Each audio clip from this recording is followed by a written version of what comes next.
எனக்கு தெரிஞ்சு director Prashanth Neil பேனால இங்குக்கு பதிலாக தீ குமிழ ஊத்தி தான் அந்த கதையை எழுதிட்டு பாருன்னு நினைக்கிறேன். ஏன்னா அவர் எழுதின ஒரு விஷயத்தையும் தியேட்டர்ல பாக்குறதுக்கு கொழுந்து விட்டு எறிகிற மாதிரி இருக்கு. என்ன மாதிரியான ஒரு நரேஷன், படத்துல எந்த அளவுக்கு வயலன்ஸ் இருக்கோ அதே அளவுக்கு டிராமாவும் இருக்கு.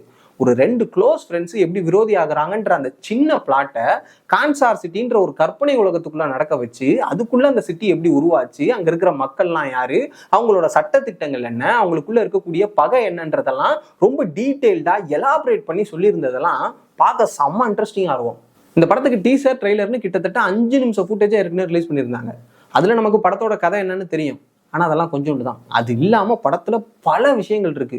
இன்ஃபேக்ட் ஃபர்ஸ்ட் பார்ட் பார்த்து முடிச்ச பிறகு செகண்ட் பார்ட் மேல நமக்கு கிரியேட் ஆகிற கியூரியாசிட்டியை விட இது எல்லாத்தையும் எப்படி இன்னொரு பார்ட்லயே சொல்லிட முடியும்ன்ற அந்த ஒரு டவுட் தான் அதிகமா இருக்கு. ஏன்னா படத்துல அவ்வளவு விஷயங்கள் இருக்கு. அது எல்லாத்துக்கும் கன்க்ளூஷன் கொடுக்கணும்னா கண்டிப்பா 2 பார்ட்ல முடியாது. அதை எப்படி சொல்ல போறாங்கன்னே தெரியல. பயங்கர